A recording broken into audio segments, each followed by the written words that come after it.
Subscribe to Infidelity Tales Lab for more stories. Now, let's begin this one. Chapter 1. Ghost Roads. Marvin Donnelly's hands gripped the steering wheel of his beat-up Toyota Camry at 11:47 p.m., the same way they'd gripped 100 steering wheels over the past 2 years. The rideshare app glowed green on the dashboard mount, its cheerful ping system a metronome for his new life. One he never asked for. One that started the night his world collapsed at the intersection of Maple and 14th. The house on Elderberry Street was dark when he'd left 3 hours ago. Diane was probably asleep or pretending to be. They'd become experts at that, the art of pretending. Pretending they were fine. Pretending the empty bedroom at the end of the hall wasn't a black hole pulling their marriage into oblivion. Pretending they could survive $200,000 in medical bills from those 17 desperate days when Jake fought to stay alive.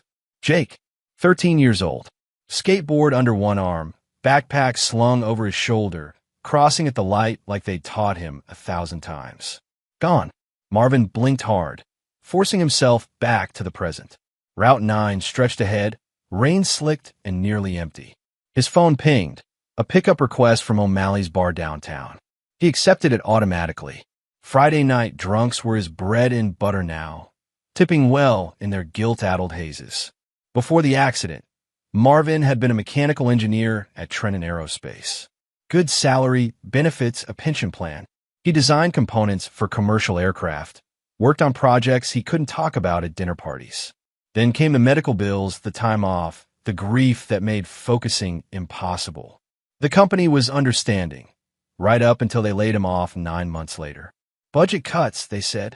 His position was eliminated. The life insurance money was supposed to be for Jake's college fund. Instead, it went to paying off the hospital, the ambulance, the specialist who couldn't save him. What was left barely covered 6 months of mortgage payments. Diane worked double shifts at Riverside Hospital, nursing patients while falling apart inside.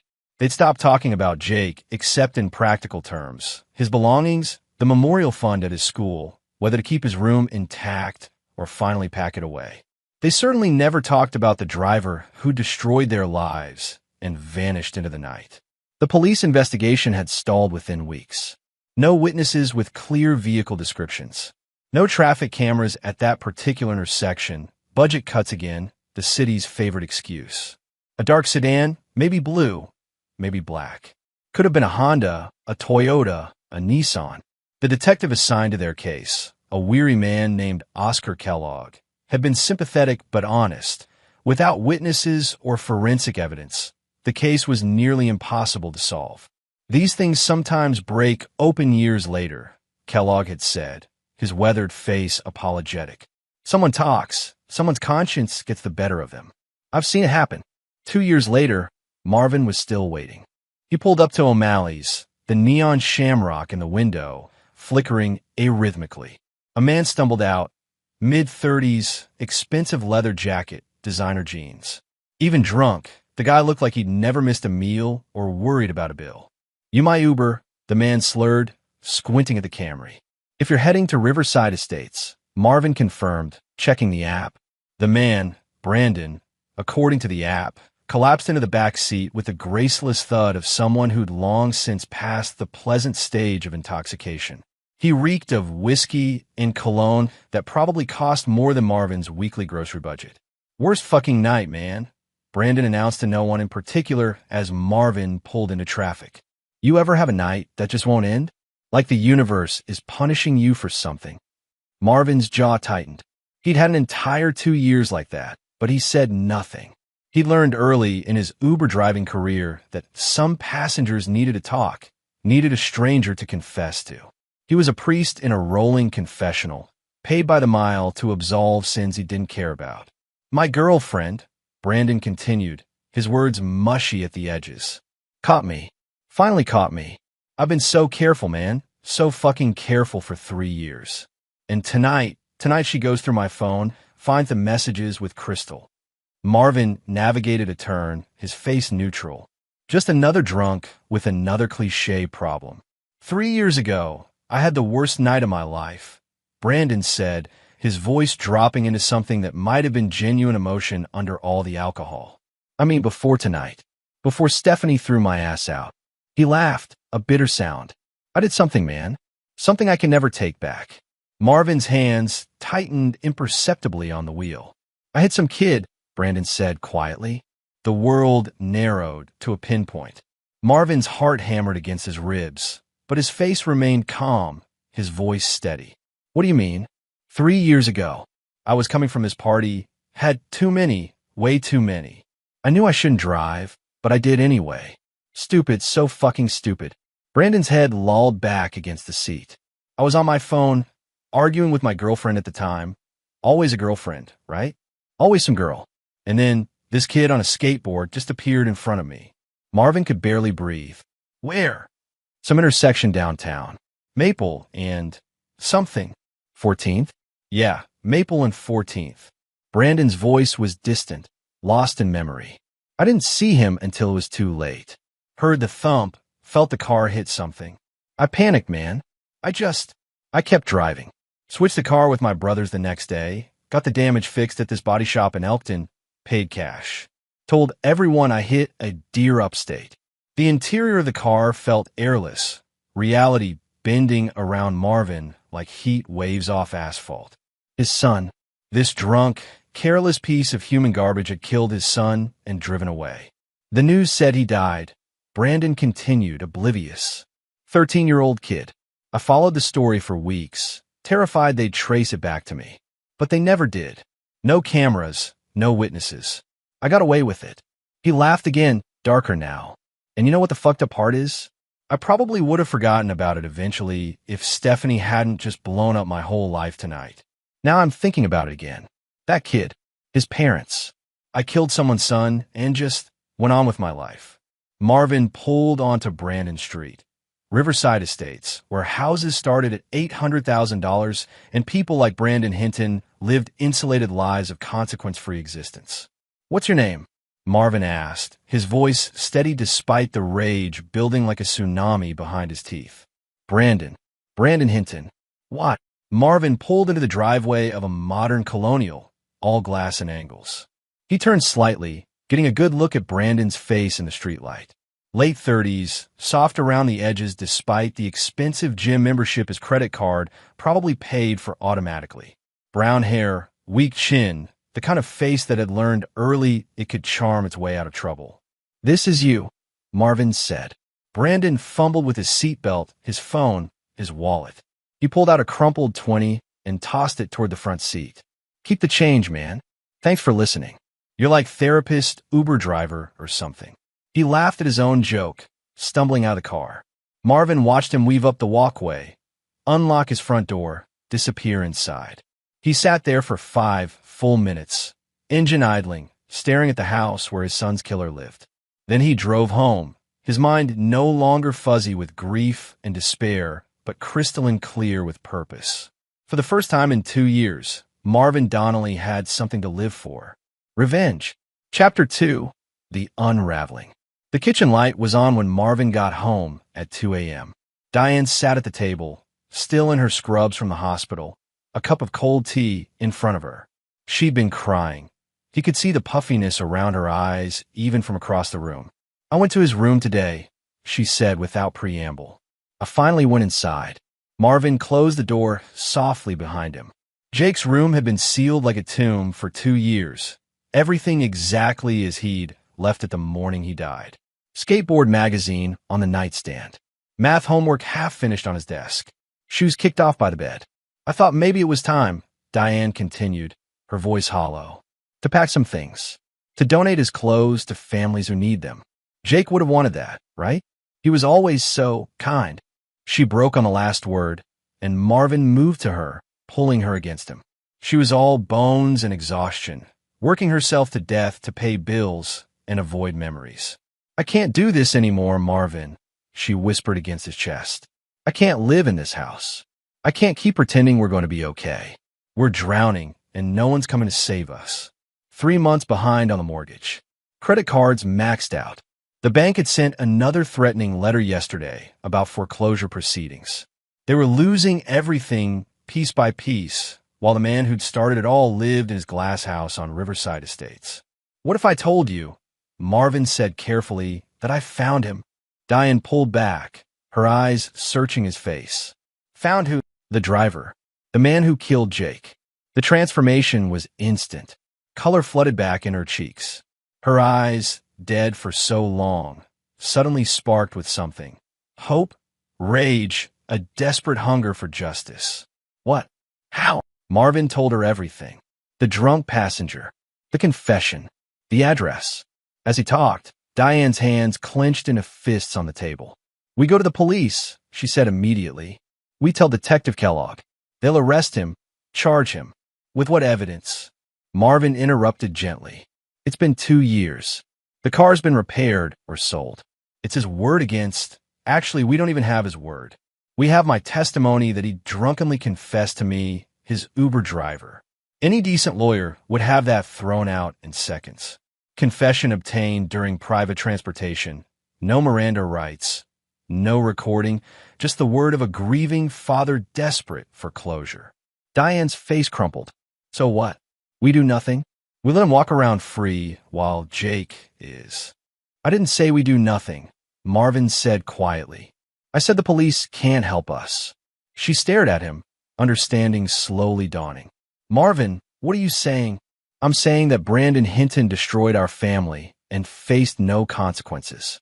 He's been living his life, drinking, cheating on his girlfriends, sleeping peacefully in his expensive house. Meanwhile, we're losing ours. Meanwhile, our son is in a cemetery. You want revenge, Diane said softly. It wasn't a question. I want justice. Since the law won't provide it, we will. They sat in silence, the kitchen clock ticking away seconds that Jake would never have. Finally, Diane reached across the table and took his hand. What do you need me to do? The next morning, Marvin started gathering information. Brandon Hinton wasn't hard to research. He was exactly the type who lived his life online. Instagram showed a parade of restaurants, bars, gym selfies. Facebook revealed he worked at his father's commercial real estate firm, Hinton Properties. LinkedIn confirmed he was vice president of acquisitions, a title that probably meant he'd been handed a job he wasn't qualified for. But it was the deeper dive that revealed the pattern. Brandon had 2 DUIs on his record, both reduced to reckless driving through expensive lawyers. Multiple speeding tickets. A sealed juvenile record that Marvin couldn't access, but that suggested problems that started young. This wasn't a good man who'd made one terrible mistake. This was a man who believed rules didn't apply to him. His brother was Vincent Hinton, older by 5 years, married with 2 kids. The body shop in Elkton was called Precision Auto Repair, owned by a man named Carl Finch who, according to public records, had known the Hinton family for decades. Carl's son had worked for Hinton Properties before being arrested for insurance fraud 3 years ago. The pieces were forming a picture. Brandon had hit Jake, panicked, called his brother Vincent. Vincent had arranged the car swap and contacted Carl, who owed the family a favor. The BMW, because of course it was a BMW, had been repaired quickly and quietly, then likely sold out of state. A perfect conspiracy of privilege and convenience. Marvin spent 3 days surveilling Brandon's routine. The man was nothing if not predictable. Gym at 6 a.m., office by 9 o'clock, happy hour at O'Malley's or the Brass Rail at least 4 nights a week. Home by midnight, usually drunk, often with a woman who wasn't his girlfriend. On the 4th day, Marvin followed Brandon to a property site in the industrial district. Brandon spent an hour there, meeting with contractors, taking photos. When he left, Marvin stayed behind and talked to the foreman, a gruff man named Reuben Bernard. You thinking about bidding on the demolition? Reuben asked, assuming Marvin was a potential contractor. Maybe, Marvin lied smoothly. What's the timeline? Hinton wants it fast-tracked. Old warehouse, structurally questionable. We're tearing it down in 2 weeks, putting up luxury condos. Kid acts like it's his project, but everyone knows Daddy's money is behind it. Marvin absorbed this, his engineer's mind already working. Any issues with the building? It's a death trap, Reuben said bluntly. Asbestos, weak foundations, the whole 9 yards. We're being careful with the demo, but honestly, the place could come down on its own if you sneezed wrong. An idea began forming, dark and perfect. Chapter 3. The game begins. Diane found Marvin in Jake's room on a Tuesday afternoon, his day off from driving. He'd finally entered the space, something breaking inside him as he sat on his son's bed, holding a skateboard that would never roll down a street again. "I've been thinking," she said from the doorway, "about what you said, about justice." Marvin looked up, seeing his wife clearly for the first time in months. She'd lost weight, her scrubs hanging loose, but there was steel in her spine now that hadn't been there before. "Purpose. I found something," she continued, stepping inside. "I've been going through Jake's things, and I found his journal. He kept it hidden in his closet." She handed Marvin a notebook covered in skateboard stickers. Marvin opened it with trembling hands. Jake's handwriting, messy and boyish, filled the pages with thoughts about school, friends, a girl he liked named Emma. But it was the last entry, dated the day before he died, that made Marvin's blood run cold. "Mom and Dad think I don't know about the money problems, but I hear them talking at night. I know we might lose the house. I know Dad lost his insurance. I know they're scared. I want to help, but what can a kid do?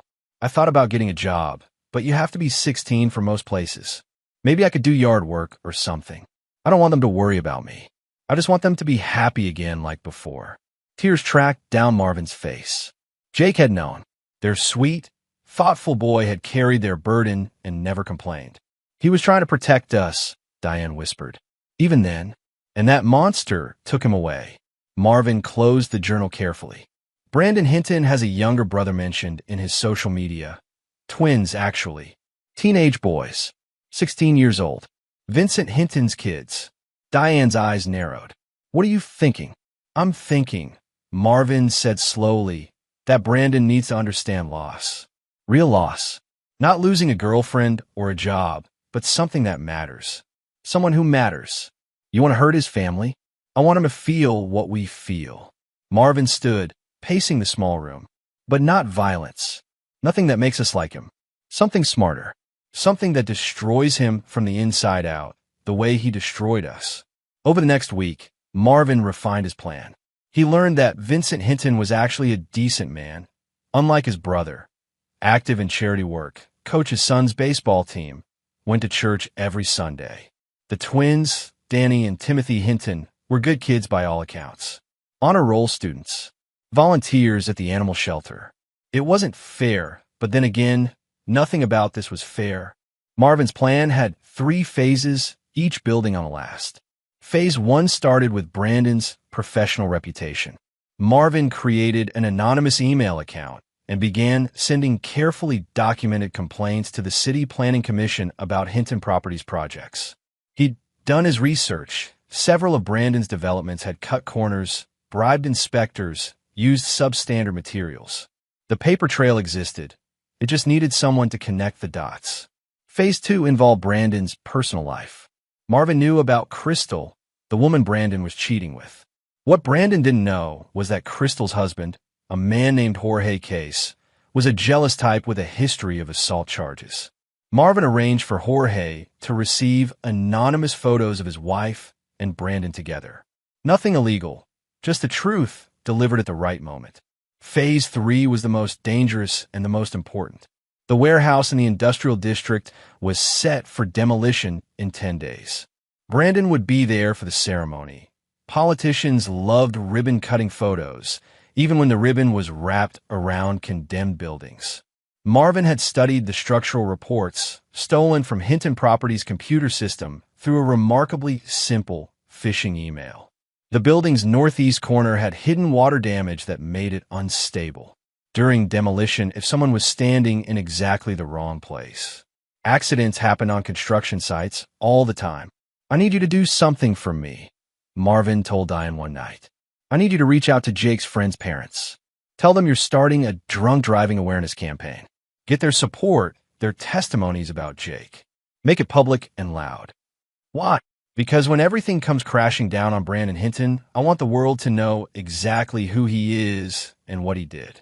I want his name attached to Jake's name forever. I want him to be remembered as the coward who ran." Diane nodded slowly. "The detective Kellogg. He told me once that if we ever got new evidence, he'd reopen the case. Even after all this time. We will," Marvin promised. By the time I'm done, Brandon Hinton will confess on his own. He'll beg to confess. The plan was set. The pieces were moving. And for the first time since Jake's death, Marvin Donnelly felt alive. But revenge, he was about to learn, rarely goes exactly according to plan. On a rainy Thursday night, exactly 3 weeks after Brandon Hinton had stumbled into his Uber, Marvin picked up a fare from the hospital. When he arrived, Detective Oscar Kellogg climbed into the back seat. "Evening," Kellogg said, his tired eyes meeting Marvin's in the rearview mirror. "Funny coincidence, isn't it? I was just thinking about you and your wife." Marvin's hands were steady on the wheel. "Oh, got an interesting tip today. Anonymous. Someone saying they have information about your son's case." Kellogg leaned forward slightly. "You wouldn't know anything about that, would you, Mr. Donnelly?" The rain drummed on the roof. Marvin navigated through traffic, his mind racing. "Because here's the thing," Kellogg continued. "If someone was planning to take matters into their own hands, hypothetically speaking, I'd have to tell them that's a bad idea. A very bad idea. Revenge has a way of destroying the person seeking it just as much as the target. Hypothetically," Marvin said carefully, "what if the person seeking justice, not revenge, justice, didn't care what happened to them? What if they'd already lost everything that mattered?" Kellogg was quiet for a long moment. "Then I'd say that person forgot something.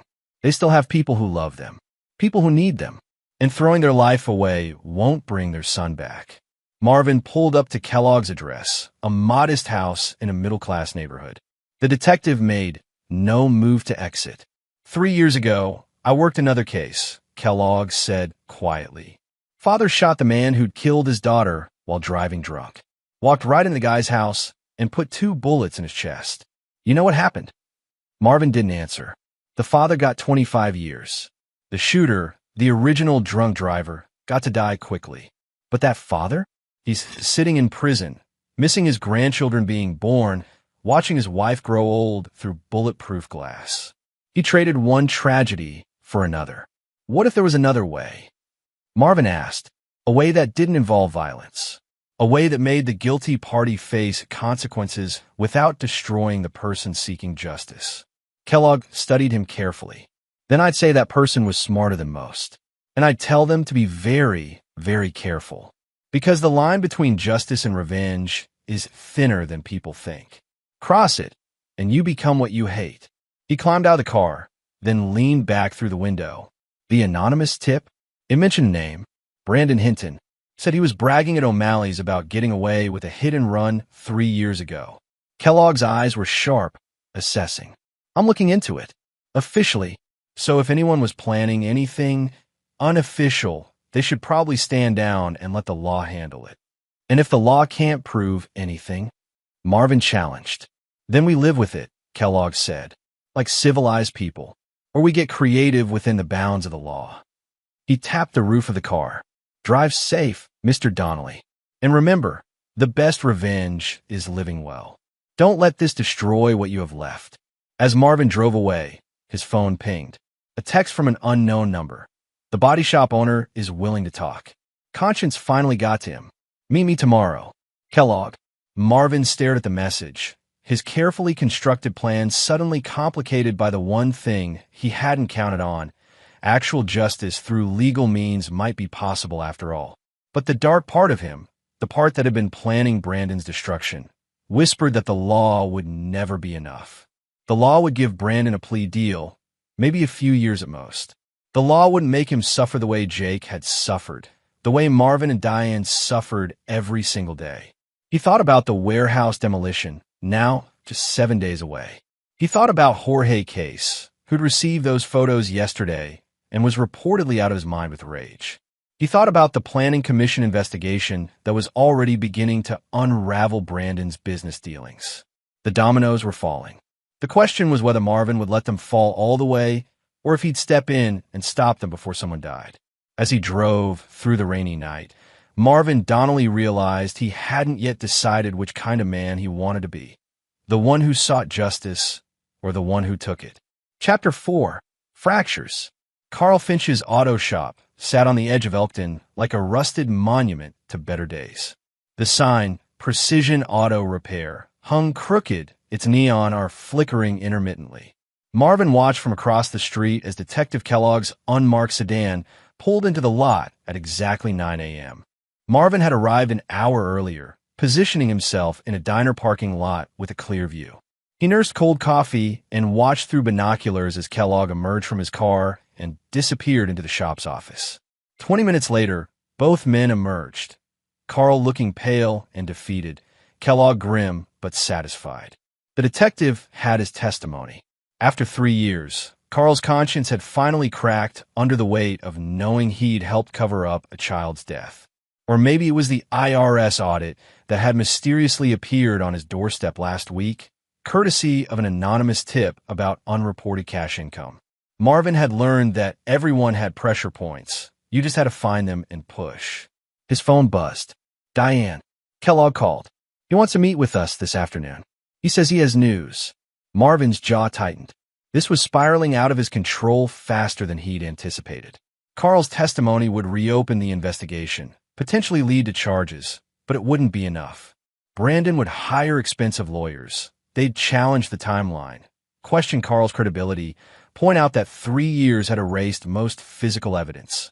Brandon might get charged with leaving the scene of an accident, maybe vehicular manslaughter, if they were lucky. He'd plead down to a year, maybe 2, in a minimum security facility that was more resort than prison. It wasn't enough. Not for Jake. Marvin drove to the construction site where the warehouse demolition was being prepared. Reuben Bernard was supervising a crew setting up the explosive charges that would bring the building down in a controlled implosion. Thought you decided not to bid, Reuben said when he spotted Marvin. Changed my mind. Wanted to see the operation up close. Reuben shrugged and launched into a technical explanation of how they'd calculated the precise charges needed to drop the building into its own footprint. Marvin listened intently, his engineer's mind absorbing every detail. The weak northeast corner would be the last to fall, requiring someone on-site to verify clearance before detonation. Brandon Hinton insisted on being here for the demo, Reuben said with barely concealed disgust. Boss man wants his photo op. We've got a VIP viewing platform set up at the safe perimeter. Press will be there, local politicians, the whole circus. What time? Friday. Noon sharp. Going to be quite a show. For days away. That afternoon, Marvin and Diane sat across from Detective Kellogg in the same interview room where they'd given their statements 3 years ago. The room felt smaller now, more suffocating. Carl Finch has agreed to testify. Kellogg began without preamble. He stated that on the night of October 14th, Brandon Hinton contacted him in a panic. Hinton's BMW had front-end damage consistent with hitting a pedestrian. Carl repaired the vehicle over the following 3 days, was paid $5,000 in cash, and was told to keep quiet. Diane's hand found Marvin's, squeezing hard. Additionally, Kellogg continued, I obtained cell phone records showing Brandon Hinton made multiple calls to his brother Vincent immediately after the accident. Vincent Hinton has lawyered up and isn't talking, but the pattern is clear. This was a coordinated cover-up. Can you arrest him? Marvin asked. I've requested a warrant. The DA is reviewing the evidence. Given the time that's passed, it's complicated, but between Carl's testimony and the circumstantial evidence. Kellogg paused. There's a good chance we can get charges filed within the week. Leaving the scene of an accident causing death, obstruction of justice, maybe involuntary manslaughter if the DA is feeling ambitious. How long would he serve? Diane's voice was barely a whisper. Kellogg's expression darkened. With a good lawyer, he might plead down to 2 to 5 years. Could be out in 18 months with good behavior. The number hung in the air like poison. 18 months for killing their son and living free for 3 years while they'd suffered. It's not enough, Marvin said flatly. No, Kellogg agreed. It isn't, but it's what the system offers. Justice isn't always satisfying, Mr. Donnelly, but it's better than the alternative. After they left the station, Diane turned to Marvin in the parking lot. What are you going to do? What do you mean? Don't lie to me, Marvin. I know you. I know that look in your eyes. You're planning something. He met her gaze. The law is going to give Brandon Hinton a slap on the wrist. He'll do minimal time in a comfortable prison, then come out and resume his life. He'll still have his family, his money, his future. We lost everything. Jake lost everything. So what's your plan? Kill him? Become a murderer and go to prison yourself? How does that help? I'm not going to kill him, Marvin said quietly. I'm going to make him confess. Publicly. On camera. I'm going to make him admit what he did, apologize for it, and face the full weight of his guilt. Then I'm going to let the law have what's left of him. Ow! The warehouse demolition. Friday. He'll be there, surrounded by press and witnesses.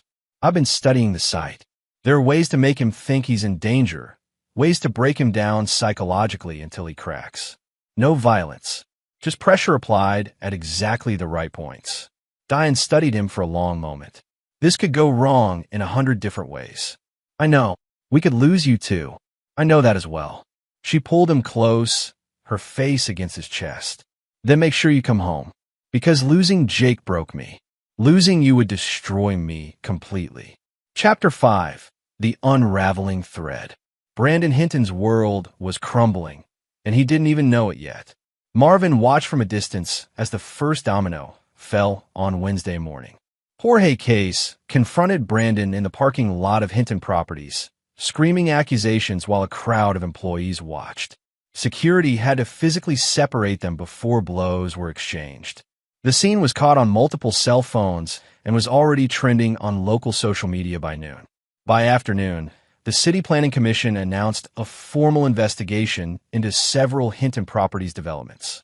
Anonymous complaints, dozens of them, all carefully documented, had revealed a pattern of code violations, bribery, and corner-cutting that couldn't be ignored. The press was already asking questions. Brandon's father, the formidable Walter Hinton, looked furious in the photos leaving City Hall. Vincent Hinton was another matter. Marvin had initially planned to leave Jake's uncle alone.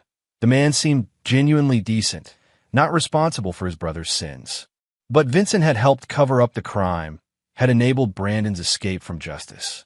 He deserved to understand the consequences of protecting the guilty.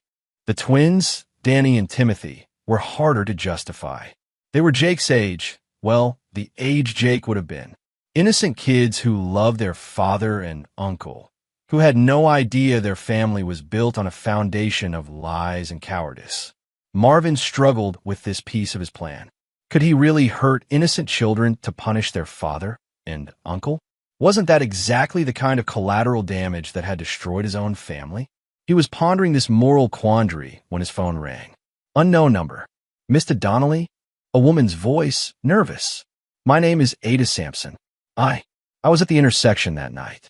The night your son was hit. Marvin nearly dropped the phone. What? I saw it happen. I've been too afraid to come forward because I'm not supposed to have been there. I was running away from my ex-husband. If I testified, he would have found me. But I've been reading about the investigation reopening, and I can't stay silent anymore. I owe it to your son. What did you see? Everything. The BMW running the red light. The boy flying through the air. The driver stopping for just a second, then speeding away. I even got a partial plate number. JHN something. I wrote it down because I was shaking so badly I was afraid I'd forget. She took a shaky breath. And I can identify the driver. If you have a photo, I can tell you for certain it was him. Marvin's heart hammered. A witness. After all this time, an actual witness. Where are you? Somewhere safe. But Mr. Donnelly, I'll testify. I'll tell the police everything. Your son deserves justice, and I should have been braver 3 years ago. After Marvin gave her Detective Kellogg's contact information, he sat in his car, staring at nothing. Ada Sampson's testimony would change everything. With her identification and Carl's evidence, the case was no longer circumstantial. Brandon would go to prison for real time. The system might actually work. So why did Marvin still feel hollow? Why did the thought of Brandon simply going to prison feel insufficient? Because it wouldn't hurt him, Marvin realized. Prison would be an inconvenience, an embarrassment. But Brandon wouldn't truly suffer. He wouldn't feel the crushing weight of loss. The way every breath was agony.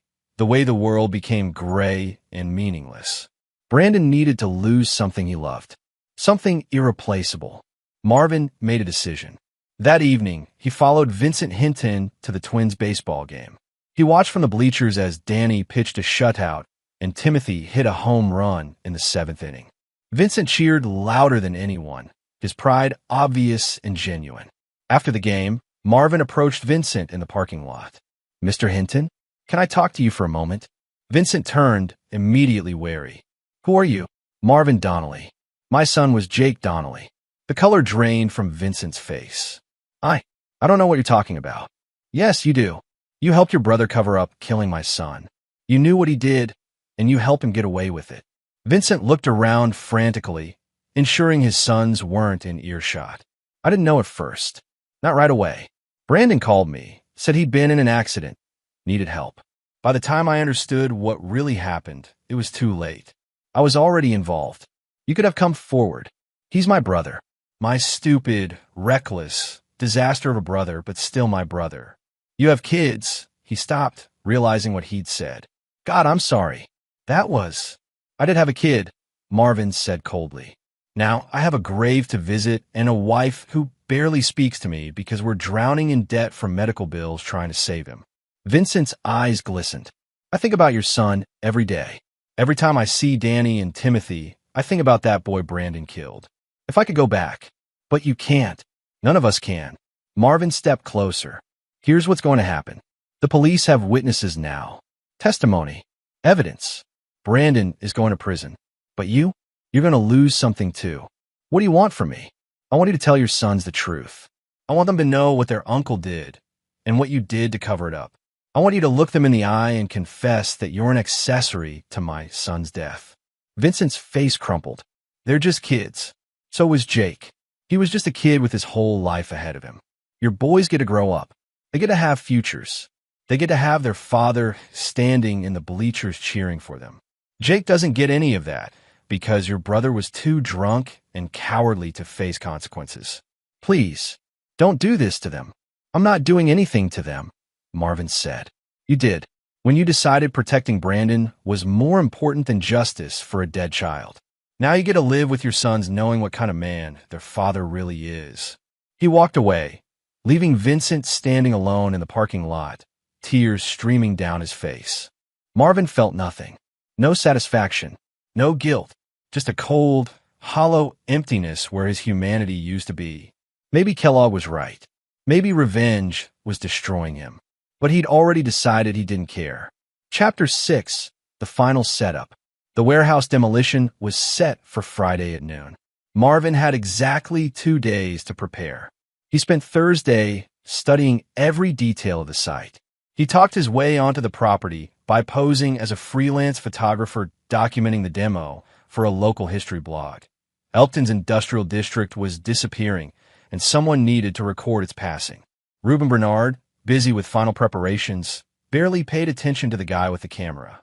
Marvin mapped out every angle, every sight line, every escape route.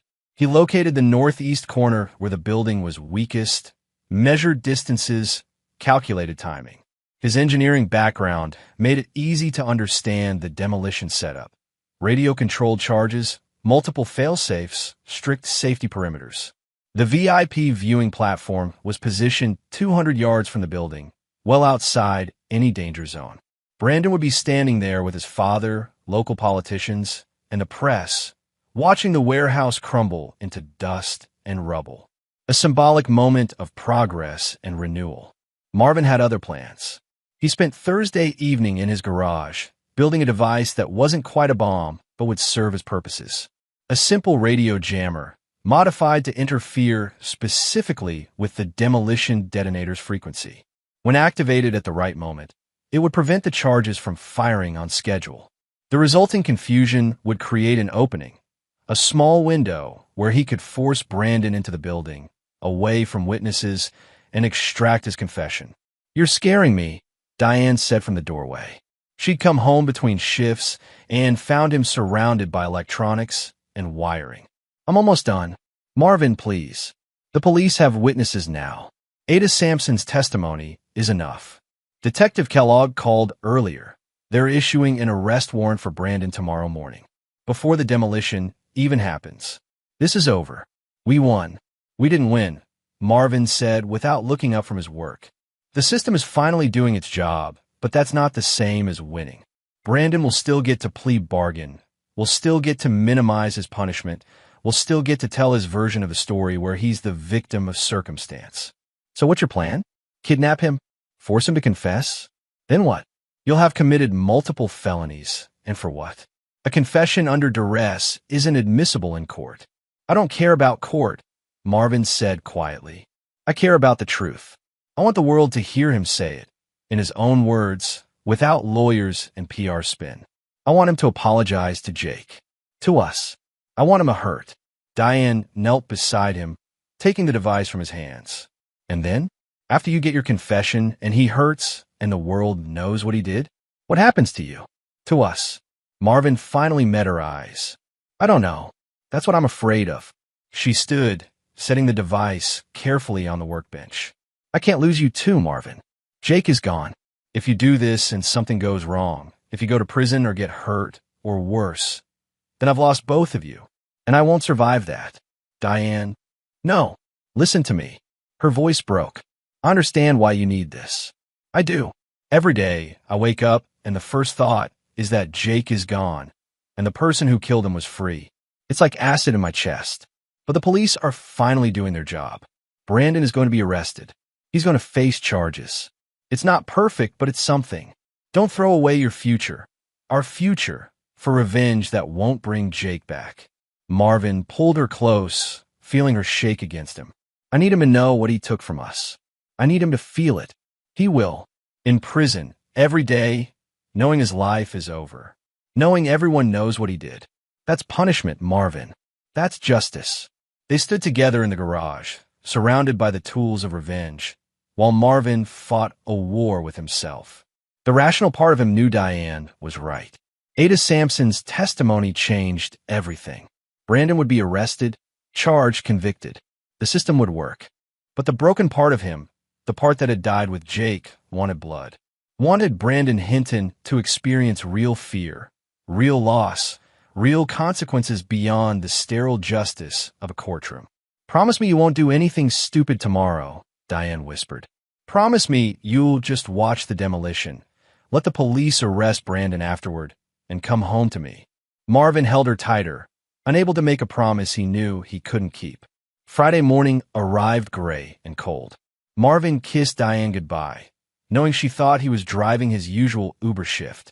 Instead, he headed to the warehouse district, the jammer device hidden in his jacket. The site was crawling with activity. News crews setting up cameras. Politicians practicing their talking points.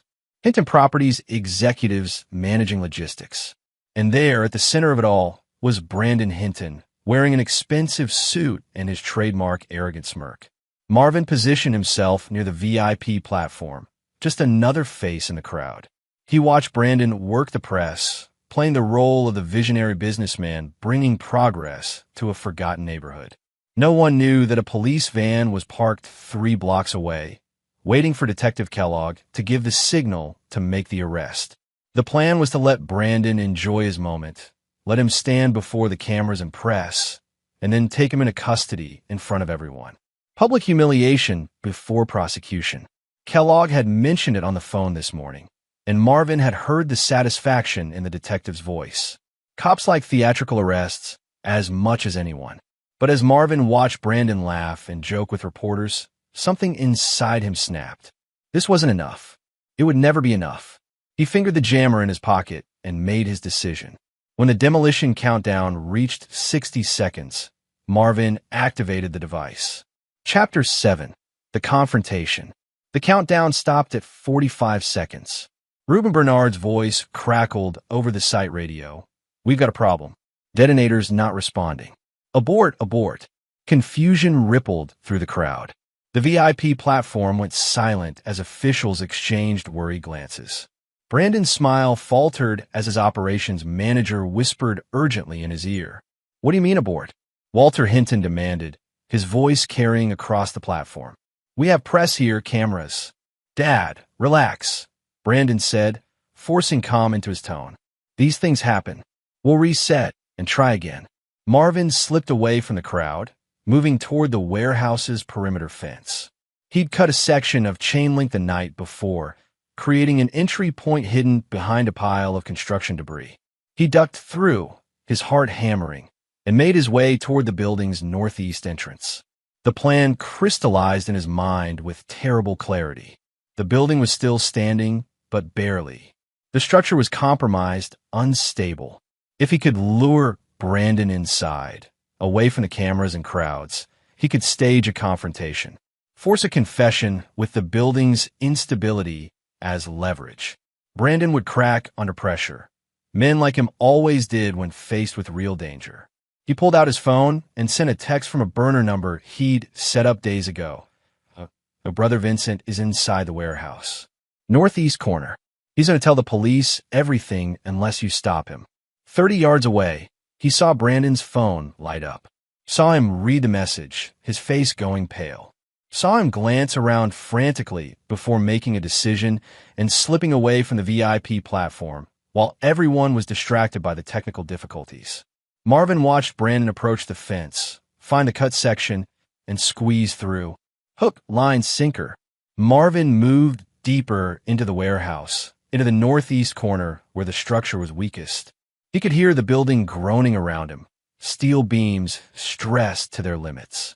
Dust sifted down from the ceiling with each small vibration. Vincent, Brandon's voice echoed through the cavernous space. Vince, where are you? Marvin stepped out from behind a support column. He's not here. Brandon spun around, recognition flashing across his face. You're that Uber driver. He stopped, understanding dawning. You're him, the father. Jake Donnelly's father, Marvin confirmed. The boy you killed 3 years ago at Maple and 14th. Brandon's hand moved toward his pocket. Phone, probably, or maybe pepper spray. Marvin was faster, producing a small canister from his own jacket. Don't. This building is unstable. We both know it.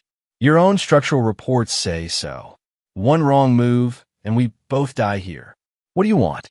The truth. On camera. Marvin pulled out his phone, setting it up on a piece of debris with the camera facing them.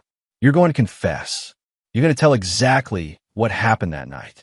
And you're going to apologize. Brandon laughed, a desperate sound. You're insane. Even if I confess, it won't be admissible. Confession under duress. I don't care about court.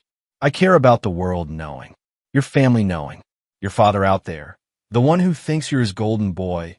He needs to hear it from your own mouth. And if I refuse? Marvin gestured at the groaning building around them. Then we wait. Eventually, your operations manager will restart the countdown. The charges will blow, and we'll both be inside when it happens.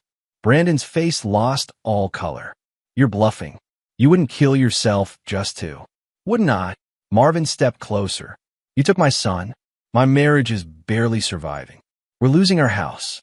I drive strangers around at night just to pay interest on medical bills from trying to save Jake's life. What exactly do I have to live for? The building shuddered, a deep vibration that sent more dust cascading down. A crack appeared in the wall behind Brandon, spreading like lightning across the concrete. Jesus Christ, Brandon whispered. Confession, Marvin repeated. Now, Brandon stared at him, calculating. Marvin could see the gears turning, weighing options, looking for escapes. But there were none. The only exit was past Marvin, and the building was genuinely unstable. Brandon's own reports had said so. Fine, Brandon said finally. Fine, but then we leave. Immediately, Marvin pressed record on his phone. Start talking. Brandon took a shaky breath. 3 years ago, on October 14th, I was driving drunk. I'd been at a party, drinking heavily. I was on my phone, arguing with my girlfriend. I was going too fast through the intersection at Maple and 14th. I ran a red light. And I hit a kid. On a skateboard. Jake Donnelly. Brandon's voice cracked. I saw him too late.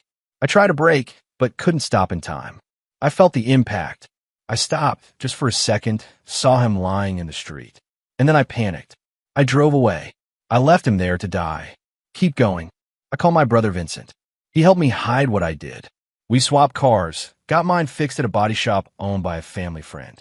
I paid everyone to keep quiet. I've been living with it ever since, pretending it never happened.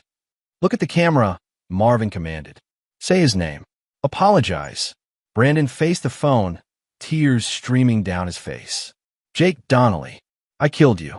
I was a coward, and I ran, and you died because of me. I'm sorry. God, I'm so sorry. I think about you every day. I see your face. A deafening crack interrupted him. The building lurched, and part of the ceiling collapsed 20 feet away. Steel beams screamed. Concrete shattered. We need to leave. Brandon screamed. Now! Marvin grabbed his phone, stopping the recording. Run! They sprinted toward the exit, the warehouse collapsing behind them in sections. Marvin's lungs burned, his legs pumped. Behind him, Brandon stumbled, fell, scrambled back to his feet. A support beam crashed down where he'd been standing seconds before. They burst through the exit just as the demolition charges suddenly activated. Someone must have bypassed the jammer, and the building imploded behind them in a thunderous roar. The shockwave threw them both to the ground, dust and debris washing over them in a choking cloud.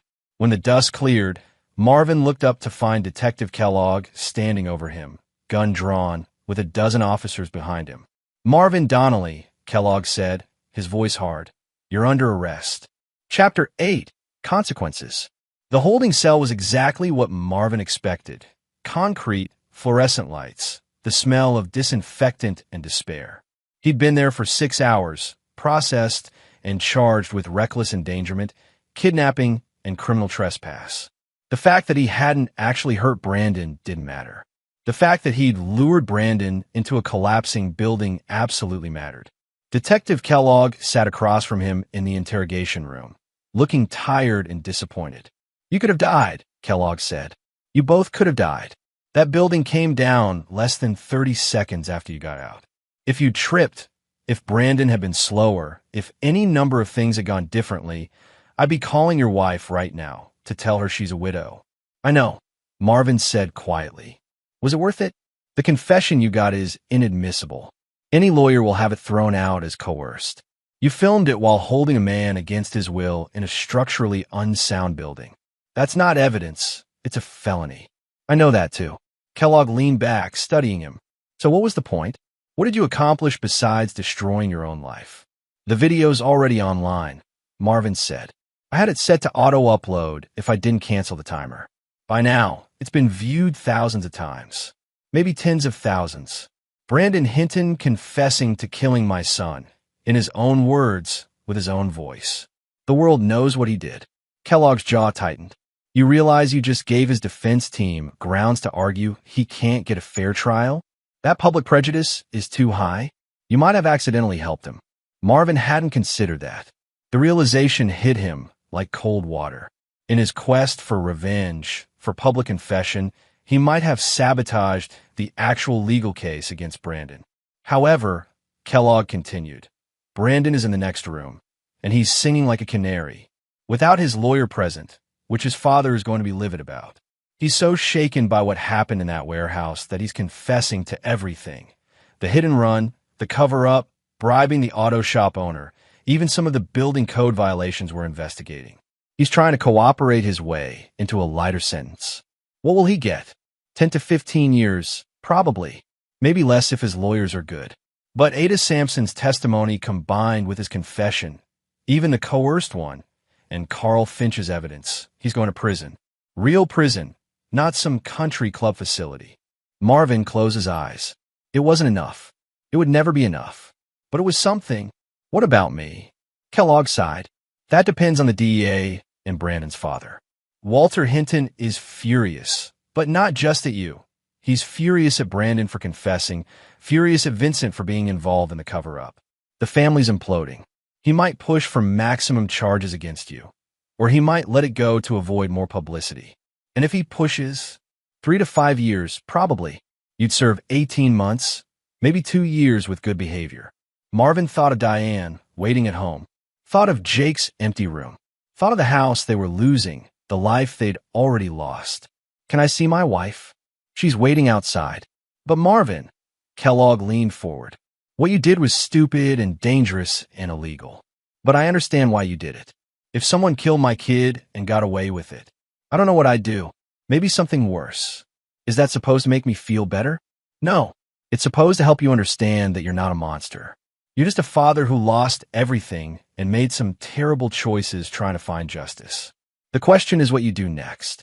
Diane looked 10 years older when she walked into the visitation room. Her eyes were red from crying, her hands shaking as she reached across the table to take his. "You promised," she said, her voice breaking. "You promised you wouldn't do anything stupid." "I never actually promised," Marvin said softly. "Don't." She pulled her hands back. "Don't joke. Don't minimize this. You almost died. You could have killed Brandon Hinton. And yes, I know he deserves it. I know he killed our son, but you're not a killer, Marvin. That's not who you are. Maybe it is now. Maybe that's who I became when Jake died." "No." Diane's voice was firm. "You're still you. Broken, yes. Angry, absolutely. But you're still the man who spent 3 hours helping Jake build that treehouse, even though you were exhausted. You're still the man who held me every night after the accident, even though you were grieving too. You're still worth saving." Marvin felt tears prick his eyes. "I don't know if I want to be saved." "Well, I do. Because I love you. Because we're all that's left of our family. Because if we give up now, then Brandon really did destroy everything." She reached across again, forcing him to take her hands. "The confession is everywhere. I've seen it. The whole city's seen it. Brandon Hinton's name is permanently attached to what he did. His business is done. His reputation is gone. You won. Maybe not the way you planned, but you won. It doesn't feel like winning. It's not supposed to. Winning doesn't bring Jake back. It doesn't erase 3 years of suffering. But it's something. And now you need to fight for yourself. For us, the way you fought for Jake's memory." A guard knocked on the door. "Time's up." Diane stood, but didn't let go of his hands. "Whatever happens next, we face it together. Do you hear me? Together. Don't give up on us." After she left, Marvin sat alone in the visitation room, staring at the concrete walls. He'd accomplished what he set out to do. Brandon had confessed. The world knew the truth. But Diane was right. It didn't feel like winning. It felt empty, hollow, like he'd traded one kind of suffering for another. The question was whether he could find a way to live with what he'd done, or if the revenge that had consumed him for 3 years had burned away everything worth living for. Chapter 9. The Road Ahead.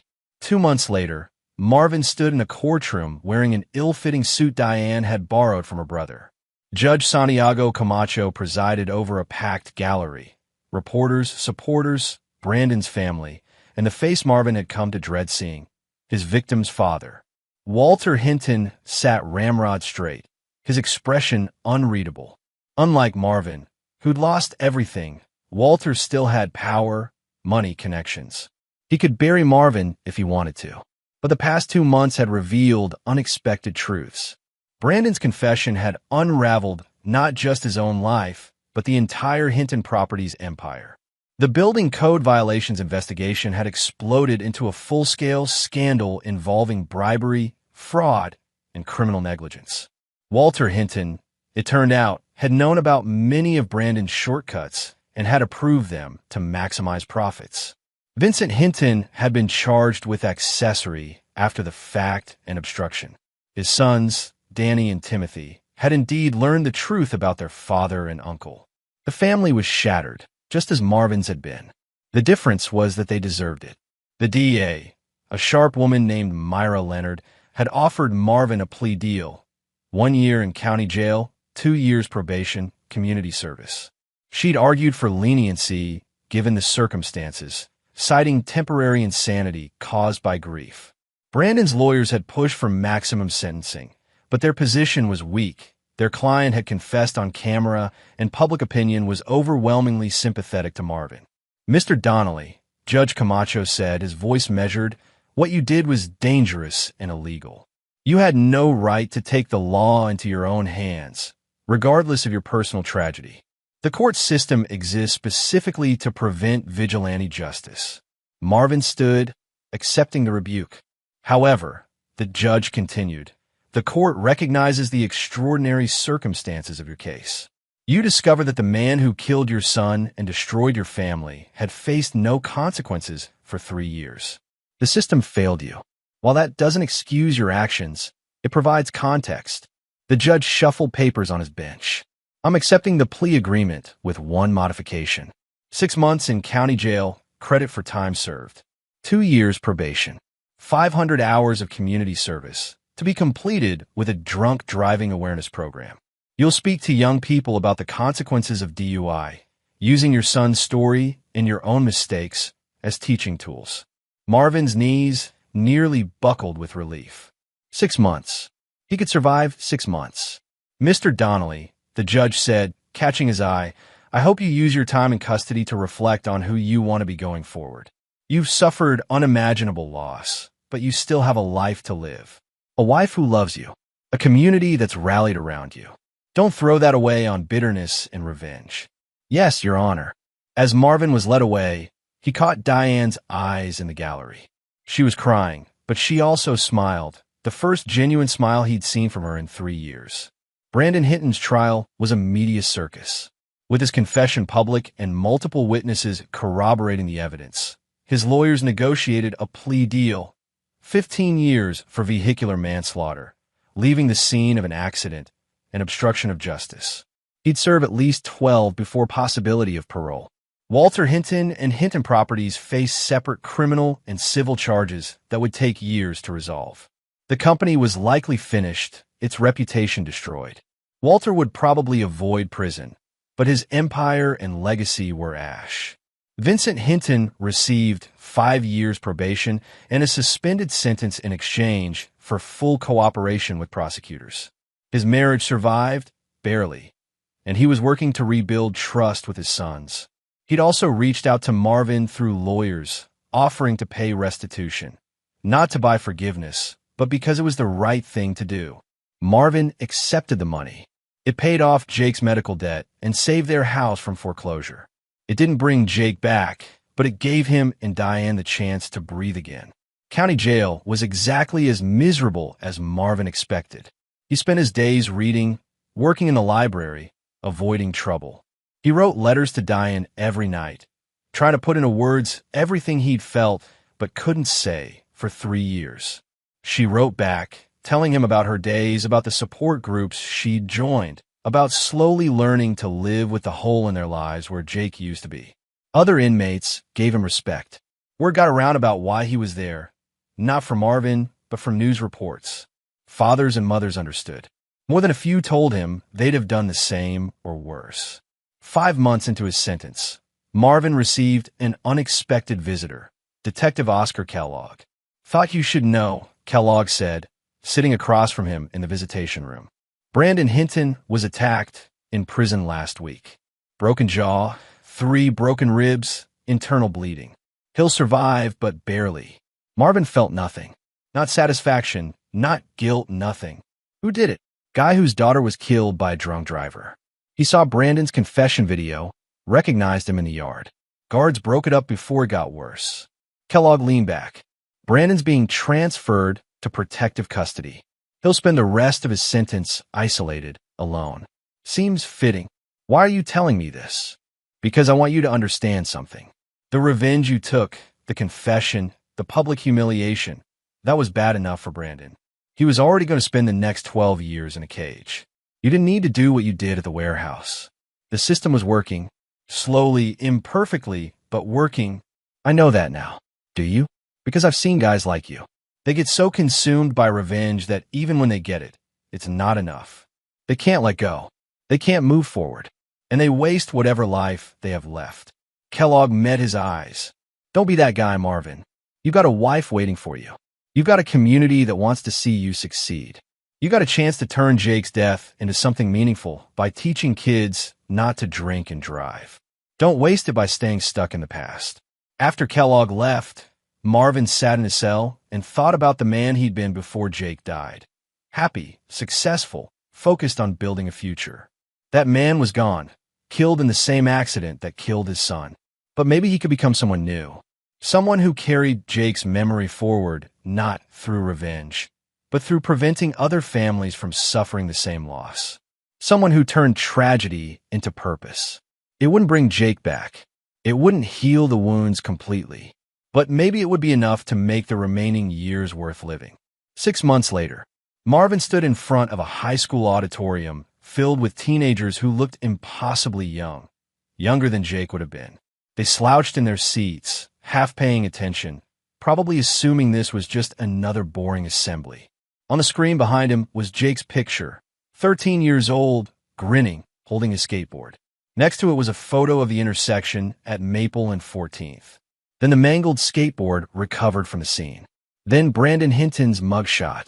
3 years ago, Marvin began, his voice steady. My son Jake left our house to meet his friends. He was following every safety rule, crossing at the light, staying in the crosswalk. He did everything right. But none of that mattered, because the man driving toward him had made different choices. Choices that ended my son's life and destroyed my family. The kids in the front row sat up straighter, paying attention now. I'm not here to tell you don't drink, Marvin continued. That's not realistic. I'm here to tell you that if you do drink, don't drive. And if you see your friends drinking and getting behind the wheel, stop them. Because the consequences aren't abstract statistics or dramatic scenarios in a PSA.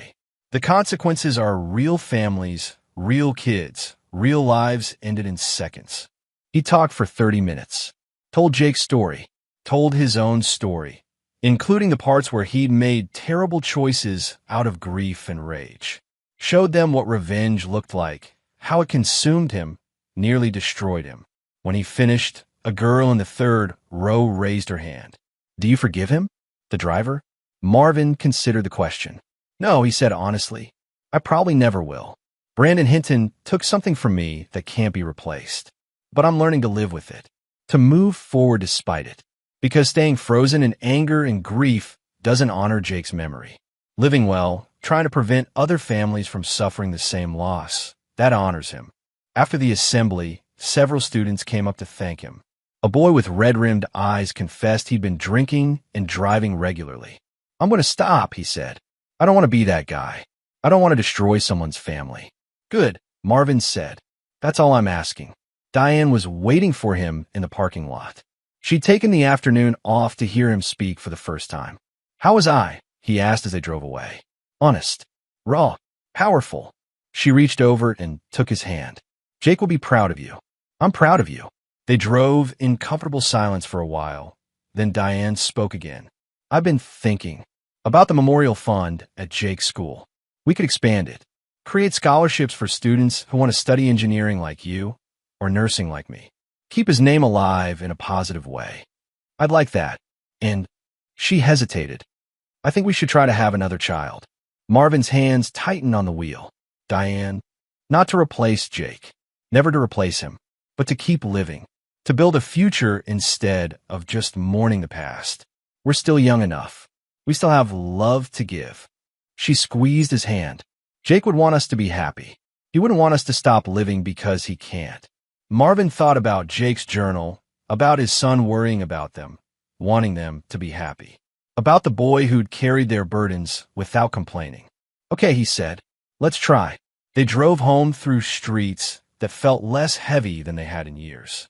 The house on Elderberry Street still held memories of loss, but also memories of love, of laughter, of a boy who'd been loved completely and whose absence left a hole that could never be filled.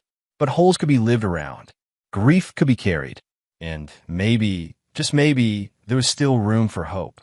Marvin had sought revenge and found a hollow.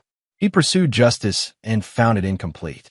But in helping others avoid the same tragedy, in choosing to move forward rather than staying frozen in pain, he'd found something more valuable.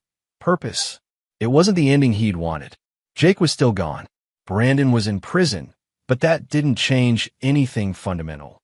The past couldn't be rewritten, but the future could still be written. And for the first time in 3 years, Marvin Donnelly was ready to pick up the pen. And there you have it. Another story comes to an end. What did you think? I'd love to hear your thoughts in the comments below. If you enjoy this story, consider joining our community by subscribing. It means the world to us. For more stories like this one, check out the recommended videos on screen. And I'll see you there.